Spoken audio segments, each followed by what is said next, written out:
Datamızda bəzən bir sütunda ad və soyad və ya digər qarışıq məlumatlar ola bilər və biz onları ayrı sütunlara bölmək istəyə bilərik. Power Query-də bunu split column funksiyası vasitəsilə edə bilərik. Bu funksiya həm Home tabında, həm də Transform tabında yerləşir. İndi isə split column funksiyasının əmrlərinə keçəcək. Full name sütunu seçilidir və biz by delimiter əmrinə keçəcək. Bizdən ilk soruşduğu ayrıcı nədir? Yəni sözlər və yaxud da rəqəmlər bir-birindən nə ilə ayrılıb? Məsələn, məndə boşluqdur deyə boşluq seçirəm və gördüyünüz kimi ilk boşluqdan sütunu parçalamış oldu və ad, soyad ayrı-ayrı sütunlarda yazıldı. İndi isə bunu geri qaytaraq ikinci əmrimizə keçidək. By number of characters. Məsələn, mail sütununu seçirəm və əmrimizi seçirəm. Daha sonra burada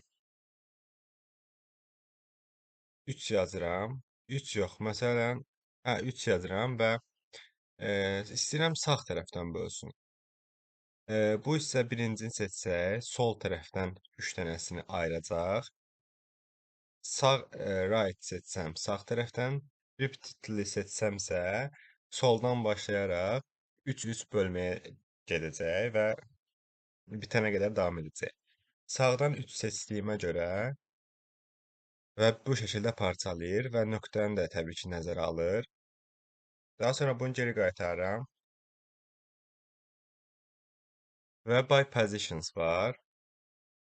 Bunu seçək. Adi bir yerə klik etsək, görəcəyik ki, burada sadəcə ardıcıl rəqəmlər yazılıb. Bu nədir?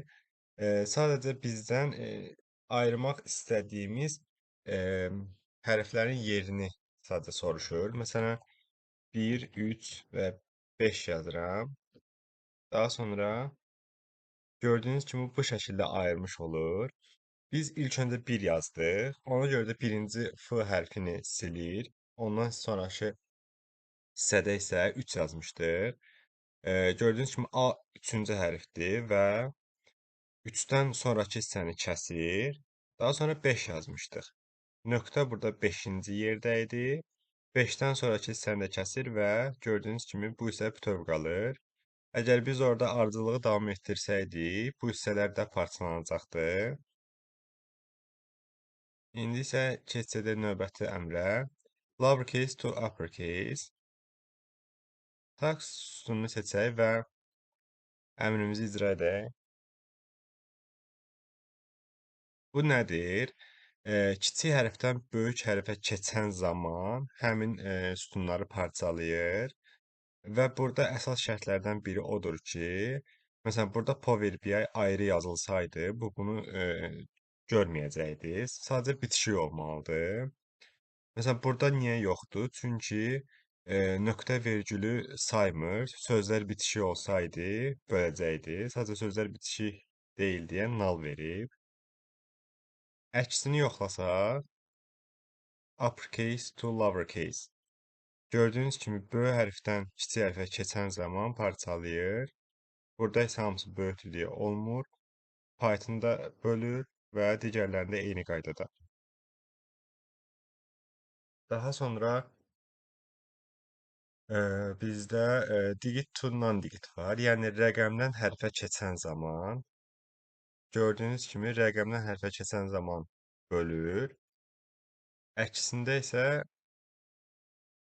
hərfdən rəqəmə keçən zaman hərf bitir və parçalayır. Gördüyünüz kimi əmrlər bu şəkildə istifadə olunur.